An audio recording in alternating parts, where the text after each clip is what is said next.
Let me put myself on mute on the other side.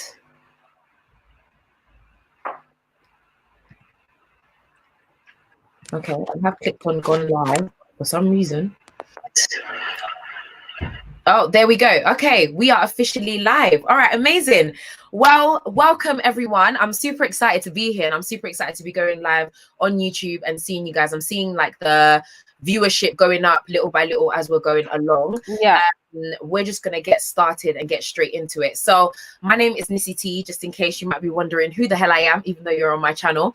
And this is basically In Conversation with Nissy Tee, where we have real conversations with real people, where we can be authentic, we can be ourselves, where we can grow, where we can truly have those conversations that a lot of people don't want to have. So hi to everyone. I'm seeing names pop up. Junior, hi. Simon, hi. Andrea, Mr. Mysterious UK, Princess. I see all of you guys. Please do feel free, by the way, to comment in the comment section. I want to hear from you. I want to see what you have to say. This is very much about us engaging and having a conversation with one another. Yeah. But ultimately, In Conversation with Nissy Tee was started a good few months ago. So kind of like end of 2000, I think it was end of 2019, we started sitting down and having conversations with people who we genuinely believe that their story should be heard, but we didn't necessarily hear from them because most of the time we're being clouded by a lot of other things, other noise. And then obviously Corona happened, which, by the way, hope that everyone is staying really safe during this time, hoping that this will bring some form of happiness with all the madness happening. But yeah, Corona hit, and the production company, who I actually want to shout out before we go into anything else, the production company who are the ones who actually look after myself and who actually produce In Conversation with Nissy Tee. They go by the name of Little Drops Productions. Please make sure you go and check them out. They are amazing. And they were the ones that were producing this, but obviously Corona happened, so we had to stop and lock off production.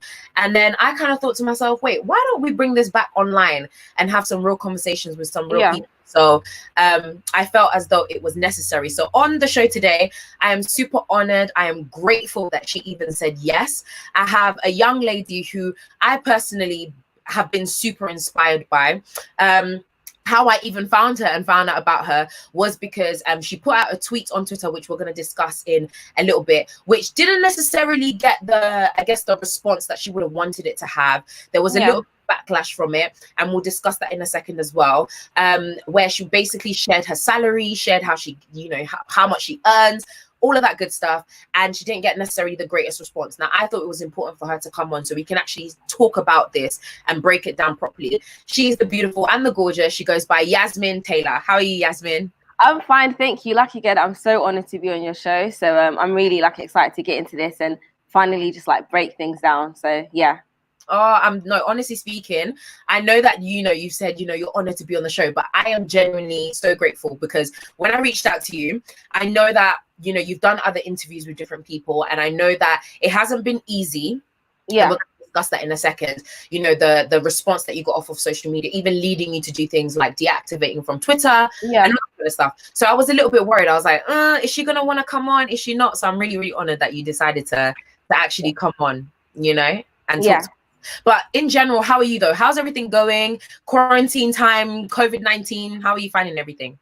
Do you know what? So far, I feel really good. Apart from the whole Twitter thing, I feel from a spiritual perspective, it's really given me time to kind of slow down. And I feel for people going through any sort of spiritual awakening or spiritual ascension, this is just a time to kind of take your time, meditate and pray. So I think if you look at the positives from it, it's a much well-needed rest from the matrix and the everyday life.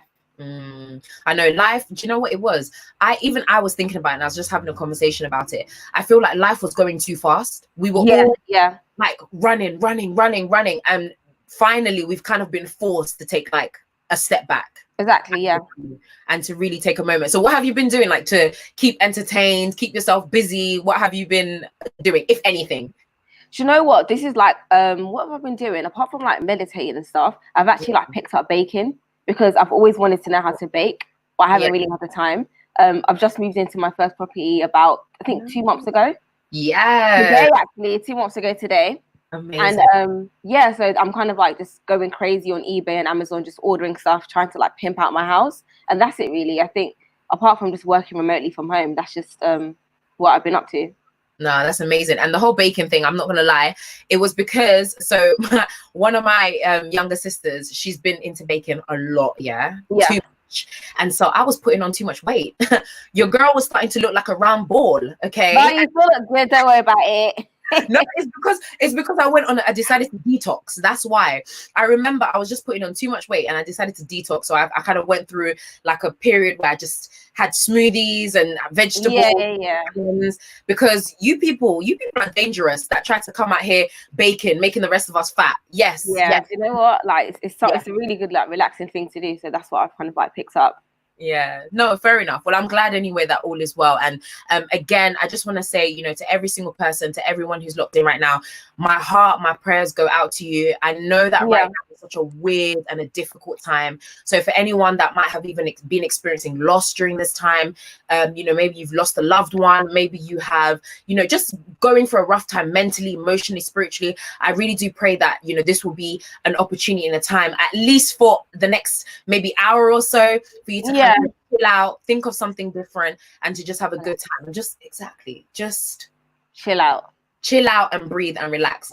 But yeah, anyway, I want to dig straight into it, Yasmin. As I mentioned at the beginning, the way that I even found out about you was through Twitter, because there was this whole eruption on social media a couple of weeks ago. Everyone was talking about, and I think you were actually hashtagged the nicknamed the 150k babe. That's 130k babe. Yeah. So there was this thing where I remember going on Twitter and I was thinking, what is this 130k? What's this 130k? And then I remember seeing some of your tweets. I think I missed the initial tweet that you did because there was just so many messages. But ultimately, from what I understand, and correct me if I'm wrong, you had put out a tweet basically stating that you make £130,000 as in your salary per year, and you work in tech. But then I think there was another aspect of it where you were saying that you were dissatisfied, not because you weren't making enough, but because there were other people in your industry who I think were doing the same thing as you, but were paid more. So the first thing that I kind of wanted to do was just break down what you even meant and what was your intention behind putting out that tweet. So I think for me, the main intention was, behind, like, before I kind of done that tweet, obviously I'm in tech, graduated in 2014 from the University of Bedfordshire. I was one of like the first students, and I think people of color, to graduate from artificial intelligence and robotics. So it was kind of like a totally new course that they were just trying out. So based on like my journey through tech, and I would say that I've faced everything from ageism, colorism, racism, and classism. Wow. So I finally got to the stage now where it's like, I love my career, I always have, but do you know when you've just reached that kind of like senior stage?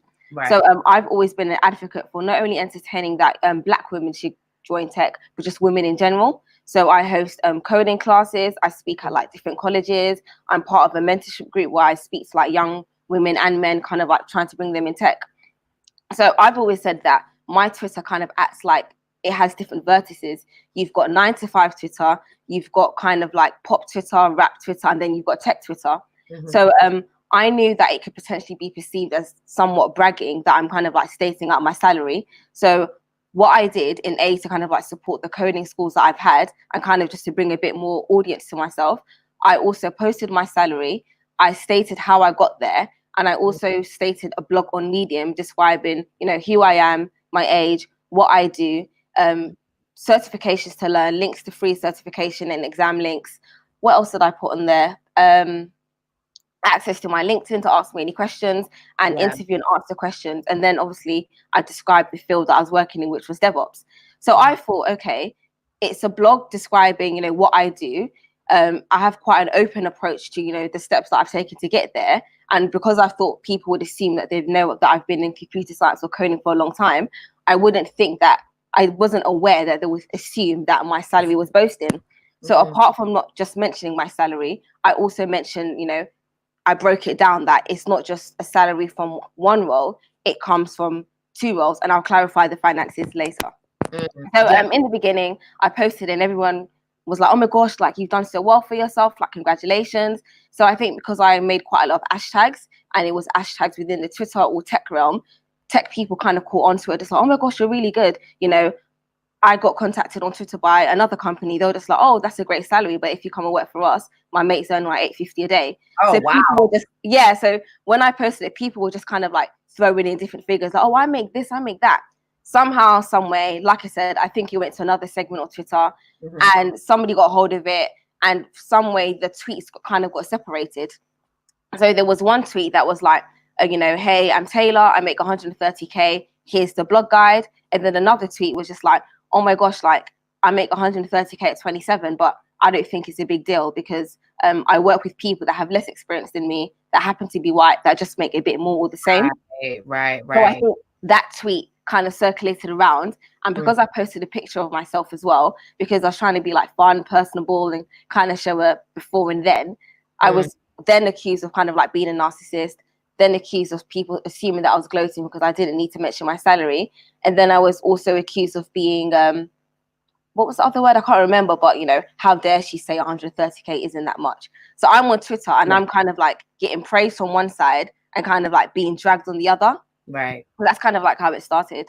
Yeah, and this is the thing that the reason why I even wanted to have this conversation and why I want to have proper sit downs, because what people can see, that's a soundbite, that's a snippet, can be very, very different to what the person actually intended to do in the first place, or what the person wanted to do when they first said, I'm going to put this tweet out. So the fact that you're putting it down now we can understand your mindset, because I can understand from both sides. I can also understand from somebody else who maybe just saw it and was like, wait, why are you saying that 130K is maybe more seen as is small, is something tiny, when there are people out there who are literally struggling, just about making ends meet day to day. So I get it, but this is why it's important for us to have context and for us to have conversations like this and understanding.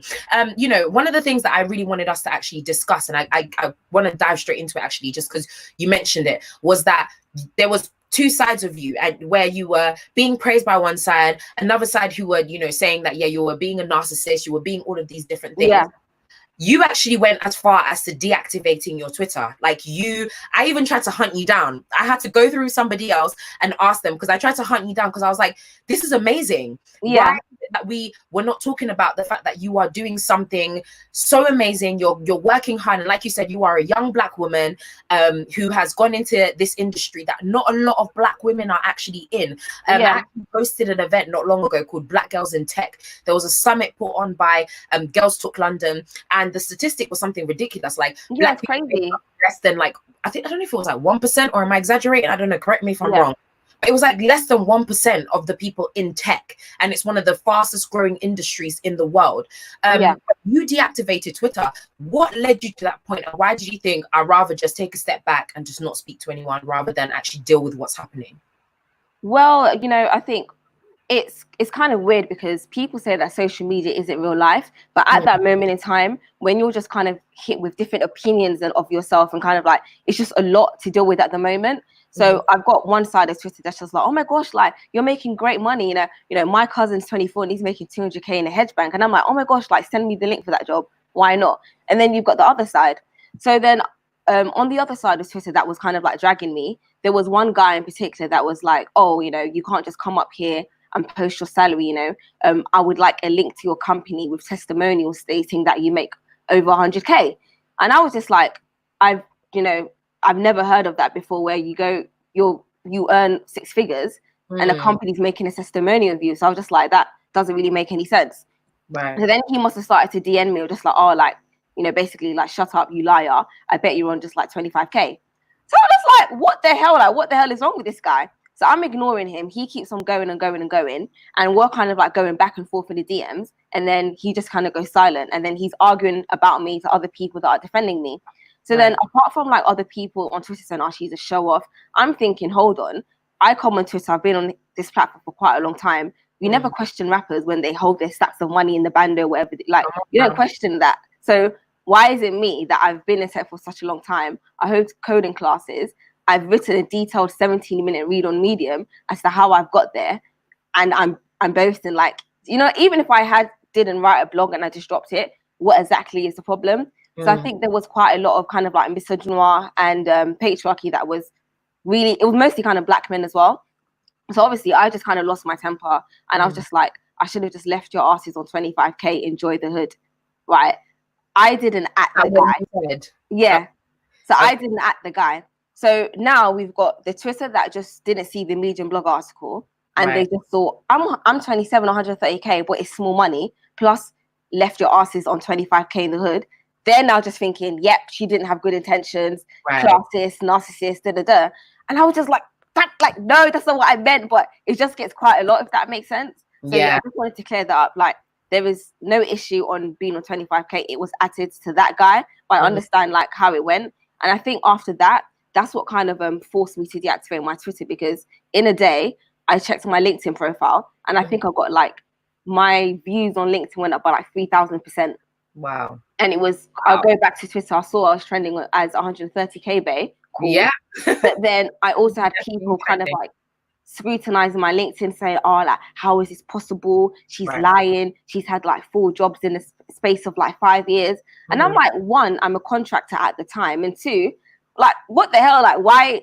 I was just confused as to why it was so hard to believe. And it was really discouraging that I was even getting a certain level of vim from Black women. So yeah, I just decided to deactivate, because I kind of took responsibility and said it was perceived on an Instagram, it was perceived greatly on LinkedIn, but I think Twitter just wasn't the platform to do that on. Yeah. And you know what? It's so funny that you actually say that, because I'm just going to go to the comments for a second. Because again, guys, like I said, feel free, comment. This is very much a conversation that I want people to get involved in. I don't want just be, you know, just me asking the questions, but I'm just going to scroll up really quickly. So Ndi Equere said, I'm so happy I heard about Taylor. I didn't have Twitter, and a friend posted a Twitter page on WhatsApp. I'm excited about my move into tech. So that's someone showing you love and support there. Junior said, Yasmin did a good thing with good intention. There's nothing in capital letters to be ashamed of. There was another question that I actually saw, or a comment. So yeah, Yemi said, I think you have to cater what you post depending on the social media platform. LinkedIn is a much better platform for expressing certain things in regards to career. Now, you obviously just said now, you know, you were received so much better on LinkedIn, whereas Twitter, there was a more of a negative response. But do you think that you have to ultimately censor yourself on different platforms depending on different things? Because if someone decides that they do want to talk about their salary and talk about how much they earn, should you have to censor yourself on another platform just so that it could be received well? Do you know what as well? I think it's also depending on likability, and I think it also depends on sex. I feel like if I were a blonde-eyed white woman and I had said, oh my gosh, I just made my first meal Series A funding selling cupcakes, no one will say anything. They'll probably just ignore it. But oh yeah, cool, that's normal.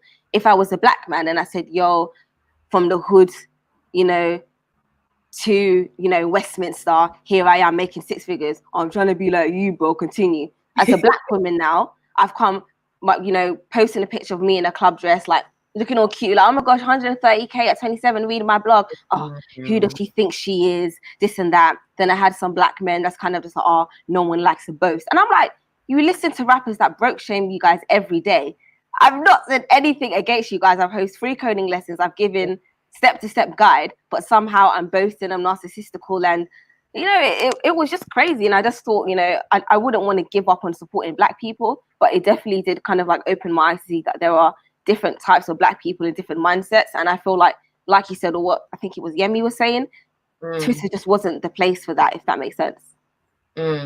Yeah, and I think you, again, this is a learning curve for I think everyone on all parts, because you know, 100%, if someone, like I said before, took the excerpt, especially what you said about the what was it, the 25k enjoy the hood, right? I definitely see how that might be misconstrued, and people can turn around and be like, who does she think she is? What is happening? So I definitely feel as though it's important for us to make sure that we don't take the snippet and the soundbite. We actually get the context of things. And this is what social media has done. Social media has made it so normal to take a snippet and run with it, and to just assume the worst of people, rather than actually, you know, having a conversation, asking you, you know, how did you do it? But one thing I did want to do though, is that I do want us to kind of clarify, because I think that's where a lot of people left off with. There was a lack of clarity as well as to, okay, you're saying that you earn this much, and obviously, like you said, your intention is to support especially young Black girls. The conversations that we've even had, you mentioned to me that you're doing these coding classes, which we'll be talking about in a bit as well. Your intention is to support people so they can do the same. But definitely. How? Because my main thing is, I hate, and I said it to you when we were talking, I hate it when people say, yeah, I'm doing this, yeah, I'm earning this much, and then there's no kind of A, B, and C, so that I do the same. I feel as though it's important for us to be able to, if we're going to say stuff like that, obviously you don't have to, but I think it's important for other people to be able to do the same as well. So just to kind of have a bit of a breakdown, some clarity, how are you able to earn 6 figures at the end of your year? Right. So it can either be two ways. So I work as a platform engineer / backend engineer, and my job experience also allows me to go into solution architecture. So I think it was about a month ago, just before Corona, I got a job opportunity to work as a pre-sale solution architect, which means that I go into different companies, look at their infrastructure, advise them on what to do. And I'm the kind of like superwoman where I have the ability to explain technical issues in layman terms to like finance people, bankers, and any of the other contexts, right? And those jobs range from paying 95K plus maybe an on-target earning from the sales side of about 40K, or they'll just give you 120K. So I actually got to the second stage of an offer which offered me 110K. I declined that because it didn't come with any share options. So I went for another role that was the same kind of role but more technical. It wasn't necessarily in sales, it was just in platform engineering, and they offered me a salary of about 80K. Okay. Right? And that's 80K per year, whatever. Went on Twitter. I was having another one of my rants, and I was just kind of like complaining about, being a Black woman in tech is just so hard. Like, damn, being a woman in tech in general is so hard. Yet again, I went viral, and I actually got picked up by a company in America via Twitter. I went through like a 3-stage interview process. So sorry to interrupt you, Yasmin. So this was before you had gotten to the 130K that everyone's talking about. Yeah, this is the journey to it. So this was, so you were prone to being on Twitter and kind of like having a bit of you about tech. Okay, fair enough. So put it in your mind, at this stage, I've got one job offer working that's offering me 80K. Right. I'll go on Twitter having a bit of a rant saying, we need more diversity in tech. Long story short, that went viral, and I got an interview for an American company. There's about 3 people in the company, and they wanted me to kind of join. I accepted that offer because it came with share options. And at the same time, the other job that I was working for wasn't a competitor, and I didn't have any other shares in the company. So I went through like a 3-stage interview. It was like obviously done on Skype because they're based in America. It's a remote role. And in the end, they offered me 70,000 USD, just to clarify that, which translates into 55,400 GBP. Okay. Right. So they're based in America, and they've offered this to me on a permanent basis. So I'm perm in both roles. One role perm paying me 80K, and another role perm that's paying me 55,400 or 70K USD. So adding the 80,000 a year plus 55,400 together, I think that's 135,400. Right. If that makes sense. Yeah. So obviously I spoke to the other company just to clarify that this is okay to do. And I think tech people in America are just a bit more open. And I think, not to boast, even speaking to like some recruiters over here, they have a lot of their consultants perm, kind of like they're permanent on maybe 100K salary, but they have their own limited company that they take contracts from the side, £500 a day. And obviously that can add to it. So I kind of like went the same route, hence what added me to my 6-figure salary, because they were both perm. So yeah, that's just kind of a story.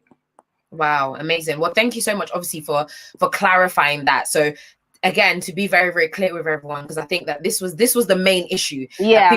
How do you do it? How did you end up doing it? What you're saying that you're earning this amount of money, but how, I think it's just that the how people don't seem to kind of how it works. But one thing that I rate so much and that I love is the fact that, listen, you went out there and you were like, we need more diversity, we need things to happen, and out of it, actually a better side of social media came out, and someone actually saw what you said on social media and decided to pick you up as well. So again, that completely makes sense. How do you think you feel now about putting yourself out there and putting stuff that you do now? Like, is there a more of a hesitation? Is there more kind of like I got to think about everything that I say? Or do you feel like you're slowly going back into a place where you feel quite free and quite open on social media? I don't think I'll be coming back to this for a bit, because I just don't think it's the platform for me, if that makes sense. And even what you've been saying, I've been hearing a lot on Twitter. It's quite spiritually draining, if that makes sense. Yeah. Two, I don't think it's a case of maybe catering what you say, but it's something where it's just making sure that I have to be clear with my intentions, and just to make sure that I'm not being dazzled. So I went on the podcast, The Last 3 Digits, absolutely loved it. The vibe was great. But then bang in the middle, they asked me about my salary. And I was like, So I think that also kind of like added to Twitter, because I'm telling you guys now that it's 70K USD, 55,000 GBP. But because I wasn't ready and I was rattled, I mixed up my GBP with my USD. And then people just like, oh, she's lying. And in my head, I'm just like, it's still over 6 figures. Like, even if I were to have one job, I still feel like it's awesome to be 27 on 80K anyway. Yeah, 100%. To me, yeah. So my thing was, I think for me, the reason why I had to look at Twitter and be like, what is actually happening, is the fact that why would somebody go out of their way? Obviously, we know social media is made full of all types of people, but why would somebody go out of their way just to lie and just to make up this whole thing about earning 6 figures? Especially when I gave the link to my LinkedIn as well.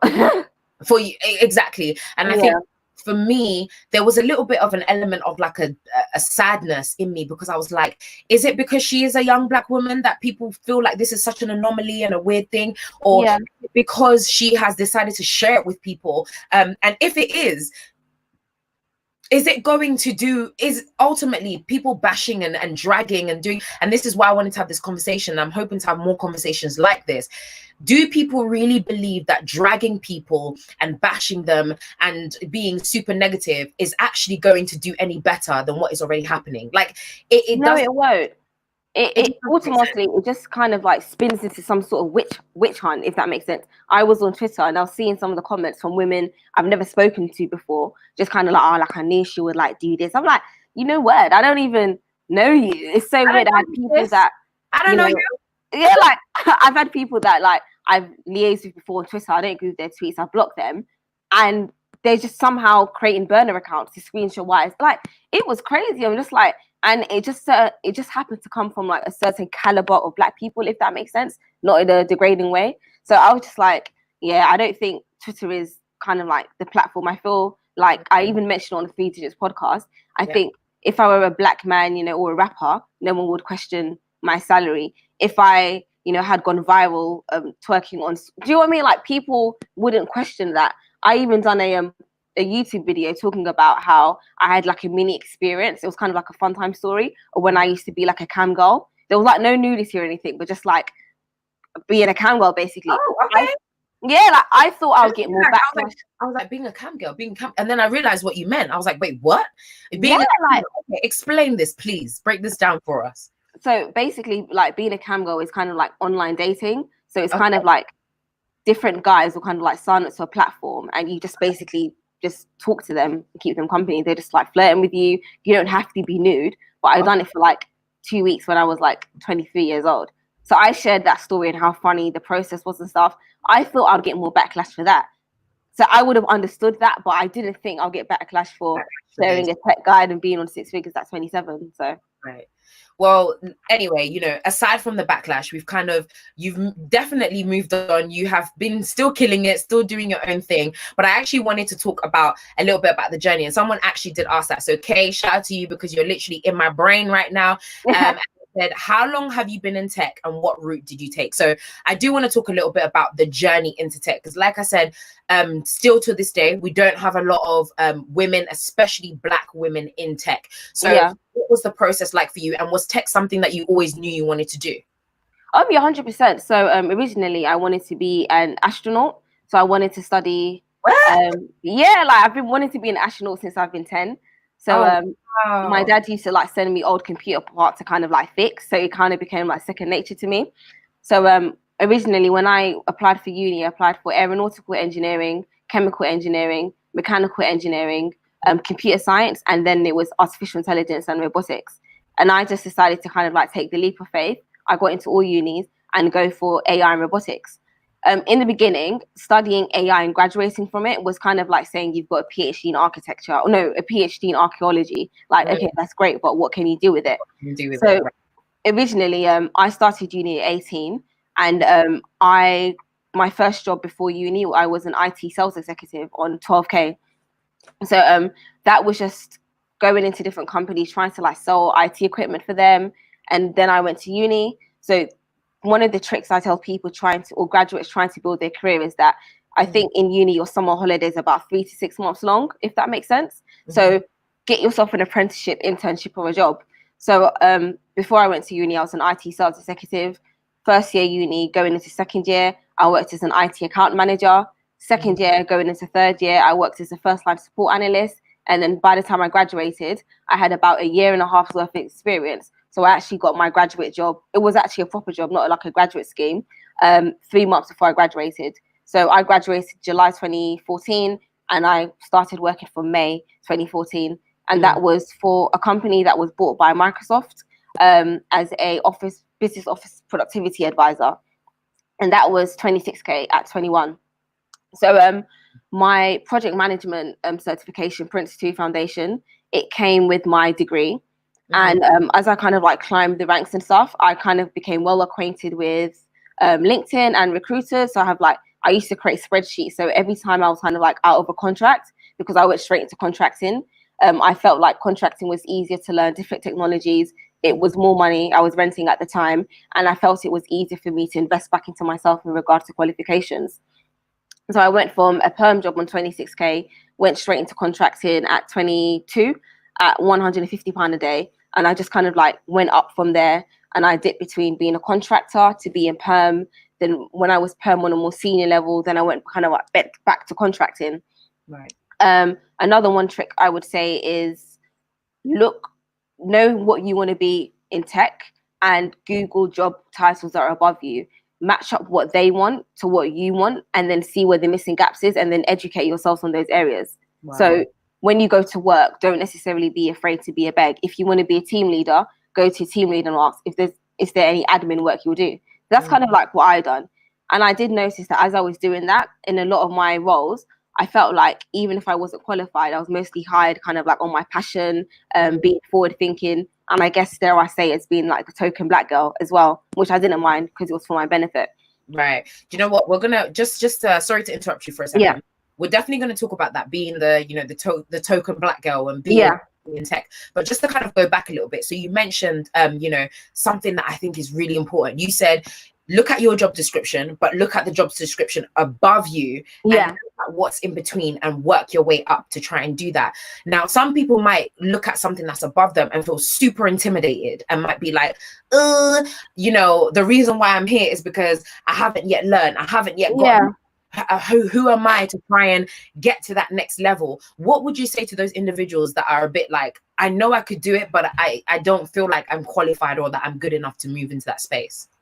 I'll tell you and remind you that there's probably a white person you're working with that has less experience, that is being paid more in a senior position.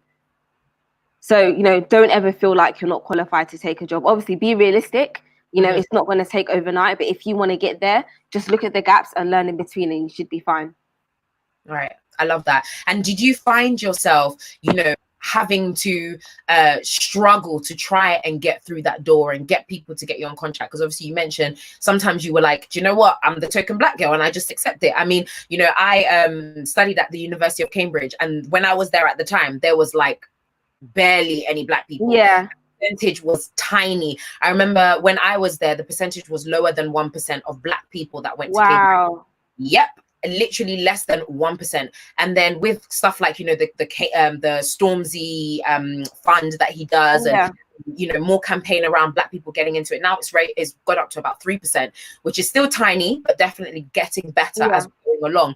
But I remember someone even saying to me, it was like, Oh, well, you probably they were obviously they were a friend of mine, so they were actually just saying it out of banter, but they were like, you probably just got in because you're the one black girl. And I remember thinking, well, do you know what it is? I don't even care. If I don't care, no. Great. Do you know what I mean? Like I would rather be the token black girl and fill up that space and open up the doors for the people behind me than not at all.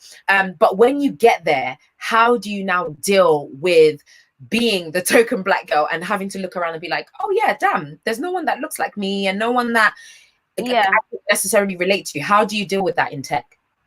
I think I've always used being a token black girl to my advantage, and it was only when I got older I realized, oh crap, I'm the only black person here. But like I said, it hasn't necessarily been an issue with maybe my color, but maybe the fact that I come from a working class background. So there was a lot of things I had to train myself on. So for instance, as a black African woman, we like to talk with our hands and stuff. It was kind of like working, and then maybe when you get to that 50K mark and above and you start to go into senior, I can't be sitting in a senior meeting like that. So there's a lot of things about myself that I had to kind of like. Even me, my hands. Yeah. My hands. So let me just keep my hands down here because I need to show that I'm earning 6 figures at this point. Yeah. Like, there was a lot of things that I kind of like had to change as well. I mean, I grew up in a working class environment, but I wouldn't say I had like the typical working class upbringing. Like my parents are very educated people. They've kind of always seen the bigger picture. We grew up in a working class environment, but I didn't grow up in an estate. I wasn't allowed out like that. So I've always kind of been the person that was overachieving in school. I was student president, student governor in school. So in regards to being in an all-white environment or being around middle-class people, it wasn't really hard for me to diverge in intellectual conversations. The only difference was my skin tone. So that was it. Right. And I think that's evidence to show you putting in that work as well. Yeah. Because the only reason I ask those questions is because I know that it's a concern that a lot of people have. And I remember I did a live recently where even I was saying that I'm tired of really talking about the topic, but I know that it's important because for me, it's like I remember I was explaining how I was having a conversation saying that I can't wait basically because I'm engaged to be married, supposed to be moving out and moving to somewhere that's out from where the ends and the hood. And I want to move somewhere where it's some green grass, some nice. Exactly. Yeah. Have something a little bit different. Not that I hate the hood or anything like that, but just have something a little bit different. I always get people asking me, oh, but what about your kids? Are you not afraid of them living in an area where they're, predominantly not people that look like you? And my thing is, if you continue to allow that to be a factor, you limit yourself so much. So the fact that you're saying that you feel like, listen, yes, I come from this environment, but I had to train, I had to learn, I had to adapt, and there's nothing wrong with that. It's such a powerful thing. It's a very, very powerful thing. Definitely a powerful thing. Something else that I really wanted to talk about in regards to tech is in terms of making tech the norm, because I don't think that tech is still something that a lot of people don't really relate to. It still feels very out there. Futuristic, Yeah, what do you think are some of the things that you wish you maybe knew, or that someone maybe watching this would really do good in knowing before they step into the tech world? Is there anything that you would have just had, like to have known before? You don't have to code to know how to be in tech. There are many roles in tech that don't require any level of technical knowledge. You can be a service delivery manager, you can be a project manager, you can be an IT sales consultant, you can be a sales engineer. Like there's so many other things apart from tech. But tech is kind of like a futuristic concept. And I think you kind of have to be a unicorn, not just to do tech, but just to do well in it. So I would say take it as any other job.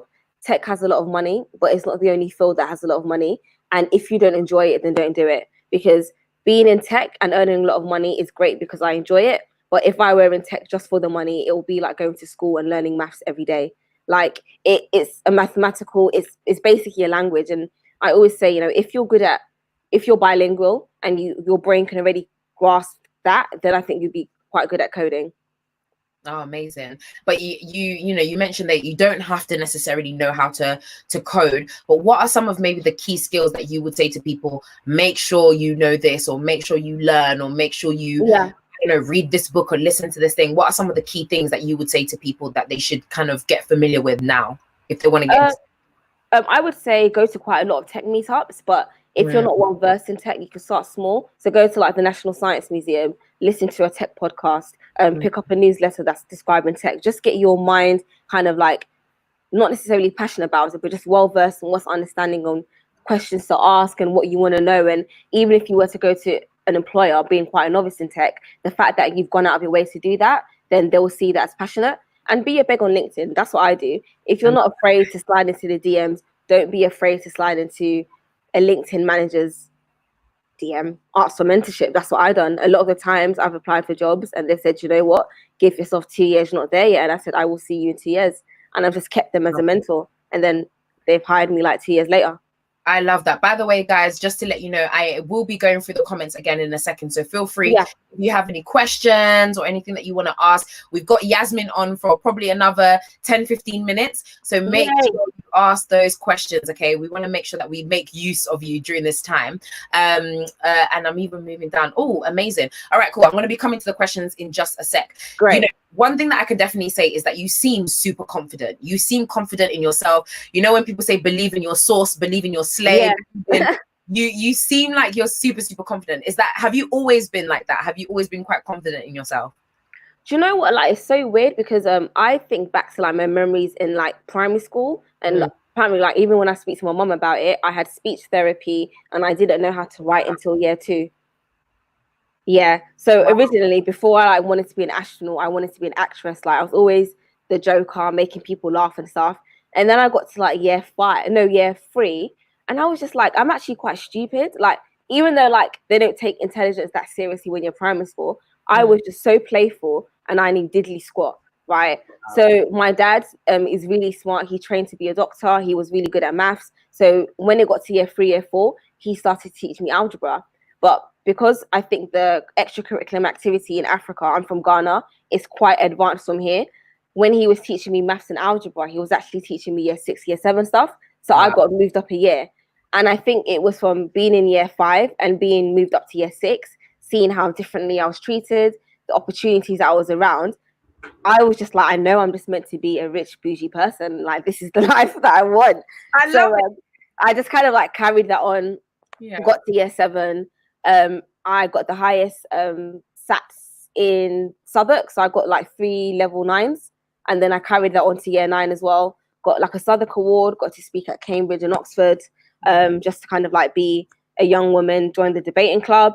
Then I got to year 10, you know, then I really got soaked into the ends, got gassed, didn't make the wrong friends, but I would like to believe, I wouldn't be surprised that I have ADHD, so I just got really excited.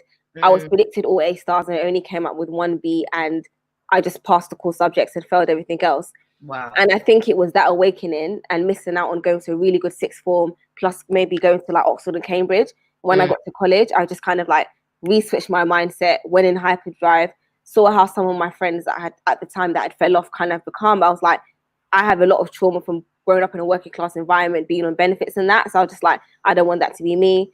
Got to college, built up my confidence again, and hence why how I was voted student governor, student president. So I think confidence for me has definitely been something that's built over time. But I think maybe from a young age, I've just clocked how hard it is to be a Black woman plus be working class. And I just thought, I don't want to repeat the cycle. And do you know what I love? And this is why we need to have more conversations like this, because I love the fact that we can talk money, we can talk finances, we can talk about dreaming beyond your environment, because believe me, I am also the exact equivalent, and anyone that's been following me knows that I have huge goals and I never shy away from it. You know, so working class Black girl that comes from East London, been on, but like when you're telling your story, I understand every single part of it, you know. And someone that was always an overachiever, a bit of a nerd in my books, you know, highly insecure when I was young, actually, and then just grew older and clocked on and was like, wait a minute, nobody's going to give me the lifestyle that I want. I might not have necessarily been born into, you know, the things that I truly do believe and I know that I'm going to have. So I have to work for it. And there's nothing wrong with you wanting to do better than what your parents did. When your parents came, they, you know, and they left their lives and they tried to give you the lifestyle, a better lifestyle than what they had every intention for us to do better. So why do we shy away from that? Why do we get upset when we talk about, I want to make a certain amount of money, I want to live a particular lifestyle? There is wrong with that? Well, my parents are actually born here, so I'm second generation. So Okay. we're quite Right. British in that sense. So in regards to even being black and assimilating into the workplace, it was quite easy because I'm not patriarchal in the slight. Not patriarchal. I'm not like Ghanaian like that in the slightest. I don't speak the language. I've never been, so I'm kind of like a. Why? No. I know. They always tease me about it back home. I'm just like, Oh no. I always get like, oh no, you should, I know that not everyone gets the same opportunity, and I know that I'm like first generation, and I guess it was just always a thing where I was like, I have to learn my language, but I feel like it's so important. It's like I wish I had your roots, Yeah. As a reminder of your roots. But something I did want to talk about actually was in terms of the amazing move that you made recently. So you said that it's 2 months exactly today that you into your first property. I was stalking you. I always make sure I stalk people before I come and do interviews with them. And I was stalking you, and I saw like you had the keys and you had the piece of paper, and you were like, I've officially jumped onto the property ladder. So talk us through that journey a little bit. How did you manage to do that? How has that been for you? Do you know what? I would say, the process of like home ownership was the most anxiety-inducing thing I've ever gone through in my life. It's like the ultimate test of adulthood, I would say, before being a parent, because it just kind of like shows you that everything you do, everything you buy, anything anybody sends you, it's like scrutinized to the highest degree. So when I finally passed the checks, it was like an honor, especially like coming from working class environment, going from payday loans to credit cards, not understanding that you have to pay a credit card back, renting in a room share, waiting on the council list, then renting. I was just like, yet again, back to my salary. I think it was when I started earning over a certain amount and you're around different people, different conversations. I was like, why am I like earning 80? At the time I was earning 70K. And I was like, why am I earning 70K, but I have nothing, no assets? It doesn't make any sense. So I went through the process of going through like home ownership, and it was quite nerve-wracking. So I paid off all my credit cards, cleared all my debts in that sense, got my employment right, all that, and so managed to get on the ladder. Amazing. And you said that, it sounds like it was a hard process. We always hear about it. It's definitely a process that I am looking to get to very, very soon. Home ownership has always been something but just walk us through a little bit, because I want us to have some form of understanding as to how it actually works. So I know that it's not just a case of, I look at this property, that looks great, I want to buy it today, and then move on. What was the process like for you? And you said that you had to go through a number of checks. So what does that actually look like? Okay, so the number of checks, one is obviously passport checks stating who you are. Do you know what? Actually, I would say I faced a bit of racism when I was going through my mortgage checks. So when it came to like verifying my salary and verifying my savings, I went through 3 lenders. I was like on the second stage, final stage to get my application sent off.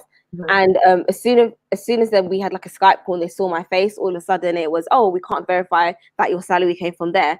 And when I spoke to my other colleagues that happened to be white, they were just like, why did they put you through that much checks? And I had to like verify, like, I've been working since 2016. It was quite a vigorous process. And, they asked me for 6 months salary statements, but apparently they only asked for 3.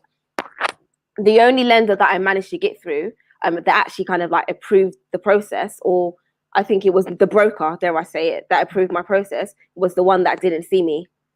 Wow. Yeah, like he didn't see me. And the one that did see me, that was about to send off my application to the lenders, was just like, well, you're a young woman and you're earning 70K. Of course, at the age of 26 at the time, of course they're going to ask questions.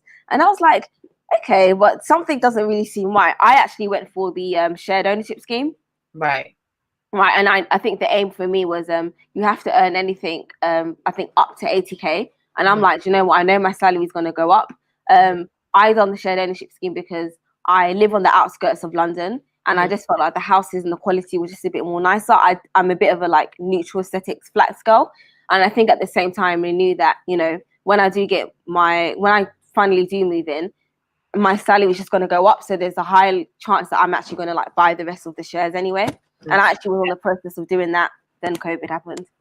Yeah, sorry, Yasmin. I just wanted to actually ask you, because some people might not know what like shared ownership means and how that works. So how does that mean, and what does it mean for you in terms of like you said, making more money, to earn more share, to gain more shares, etc.? How does that actually work? So let's say now a building is worth 300,000. you take out a loan on the percentage that you want. So let's say that my building's worth 300,000. I want to own 25% of that. I'd only need to go to the bank and get a loan of, I don't know, 50K or something. Right. So then, I think you put a 10% deposit of that 50K, which would be 5K. Right. And then, but it goes up to, you can buy anything up to 75%, if that makes sense. Yeah.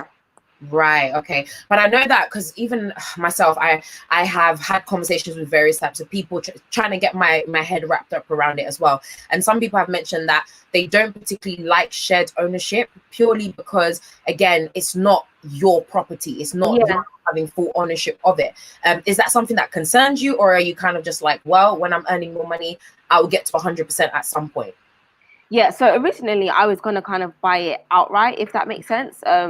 But then the flat that I wanted in the same building had gone, and the only ones that were available were like the floor lower of the same spec, but it was just under the shared ownership scheme.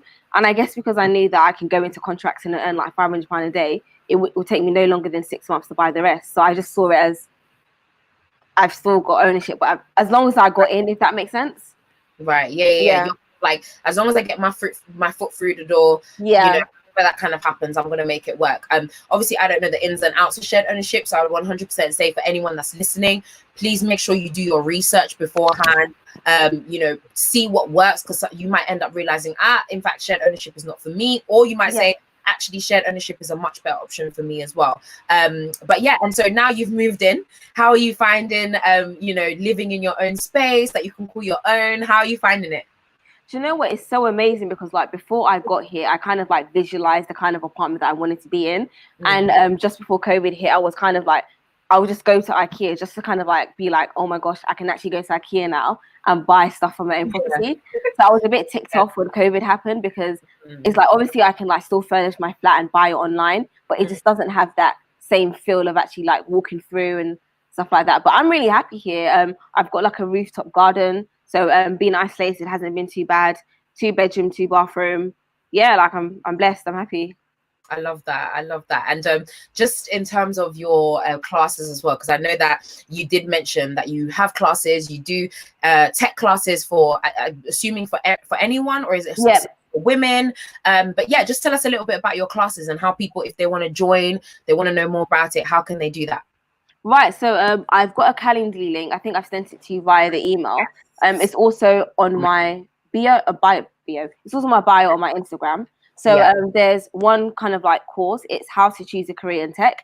Like you said, a lot of people find tech either boring or daunting. So like if you book a session with me, it's usually in groups of 5 or 10, and I'll just kind of ask you about your personal circumstance, you know, age, how much you're earning, and what you currently do and what you want to do in tech. And then based on what on that call, I can kind of cater your experience and where you want to go, tell you the right languages to learn, send you a couple of certification links. You have access to my personal email, and I can kind of put you in touch with recruiters that can help you get your foot into the door of what you want to do.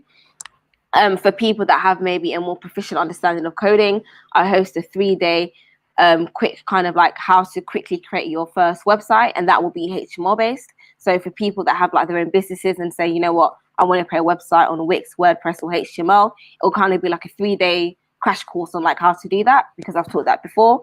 And then there's like sessions that you can have like for mentorship with me, which will also include like links to my LinkedIn and recruiters and stuff. Amazing. Thank you so much. I'm just going to quickly run through some of the questions that people have, and then as soon as we kind of finish that, we can get things wrapped up. So we had Halima Begum, who said, I want to learn the different codings. I heard in the beginning you do courses, so I guess you just mentioned that now. So is coding something that you offer as well? I think you mentioned that you do, right? Yeah, amazing. So Halima, I've sent the link already. Make sure you check out the link in the chat. Junior said, were you always sure that job in tech is something that fulfilled you? Oh, very good and deep question. Were you always sure that it was something that fulfilled you? I guess you have you always felt like this is because you know everyone loves talking about purpose, finding my purpose in my work. Is it truly fulfilling? Do you find that tech is fulfilling for you? Oh yeah, 100%. I think I've always been a big fan of like sci-fi and obviously wanted to be an astronaut. So for me, I've had it in my mind to create this like Black Wakanda, if that makes sense, because I feel like tech is just something that can really elevate people from a working class environment or just elevating Black people. I think if we get our hands on tech and we start making, you know, because tech has no color, anybody can use it. So that's just always been a purpose. I've always, you know, wanted not only to be a wife, but I felt like my future is bigger than being a wife one day or a mother. It's also just being a boss woman. And yeah, for a second I was about to ask you, wait, are you married? Not yet. Right? Oh, was there someone there that you're like? Yeah, he's looking at me like, what? Oh, hey sir, hey, just to kind of throw it out there that, you know, you've got a boss babe here who's earning a lot of money. You need to lock her down. Tell him that I said that, okay? Because I know you've got headphones in, but tell him that I said to hurry up and get it together. Make sure you do. Next question. Sharon O.K said, I would like to know, what do you want to do in the future? Do you have any next steps? Yeah, so what's coming up from Yasmin Taylor? Do you know what? I would love to be like a tech influencer. Like, I really like Annie Dreyer. She showed me a lot of love. Nella Rose, and I just love the fact that they're Black women and they dominate in the creative media space. I would love to do the same in tech, if that makes sense. Yeah. So, and also like earn my own company one day. So like maybe be like a CTO, which I probably envision myself being within the next 3 to 5 years. Okay, a CTO. Please speak English for the rest of us that do not understand. Chief Technical Officer. Oh, there we go. So like the top ogre in tech of the company. I love that. Yeah. Okay, Chief Technical, because, you know, some of us are not in tech in this shit. We need to make sure we know exactly what you're talking about. I'll put just a couple more questions. I'll take 2 more. So Maya Chukujama said, do you have to learn coding as a UX or UI designer? I'm not really well versed in UI or UX designing, to be honest, but I know that there is some sort of coding implemented in it, but I don't know the languages. Yeah. Okay. Well, that means that you have to go and do more research. Okay, that means that you have to go and put in the work, do the research, find out what you need to know. Google it. Literally, Google should be your best friend. And Fluffy K said, can you go into tech with a medical or biomedical science degree, or do you need to have a master's in a tech related degree first to do so? No. So if you're in medicine, there's quite a lot of people that have gone from like medicine to meditech. And I would say the language that you need to learn is Python, because in the medicine field, they use quite a lot of data, if that makes sense. So if you learn Python plus your medicine degree or whatever, you can go into be a data engineer or data science engineer. And there's quite a lot of like meditech companies hiring that. No, well, Yasmin, that is the last question I'm going to take for now, just because we have literally stolen you for nearly an hour now. Before I even say anything else, how can people get in touch with you? I know that people keep asking about the blog that you mentioned as well. Please share, because again, I wanted to have this conversation so bad. Yeah. It's important for us to realize that there are so many different types of Black women. There are some who are in entertainment, but also some who are in tech, who are engineers, who are doing incredible things. So how can people stay in touch with you? How can they contact you if they have any more questions? Yeah, sure. So if you just add my Instagram, it's TAILA_SKY. So that's Taylor Sky. And I'm just quite proficient in asking lots of DMs. Yeah, that's just it. Instagram for now. Amazing. So guys, any of the other questions you have, I'm not gonna lie, you need to send them that way so that you can me and join the course as well.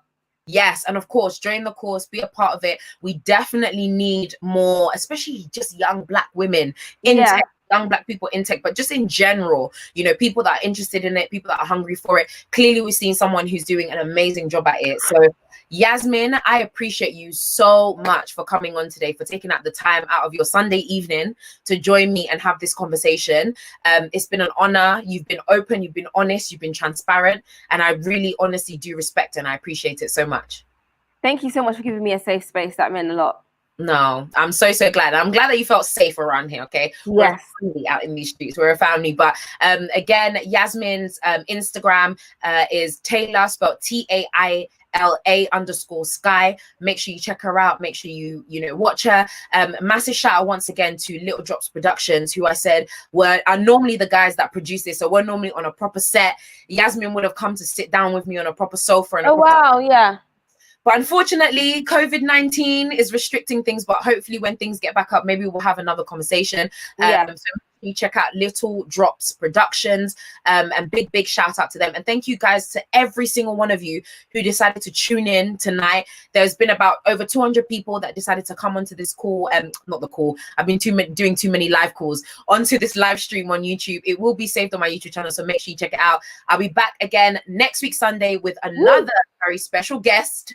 So get yourselves ready, get excited, and of course, all of my socials, Nissy Tee. Anything that you need, Nissy Tee. Oh, and make sure you grab the Powerwear collection, guys. I don't know if you can see that, but I have lovely. Okay? It says powerful on it because that's what that's what we are, powerful, and it has a definition. Thank you so much, guys. I appreciate it, and have a great evening. Take care, Yasmin. Thank you. Bye. Bye, guys.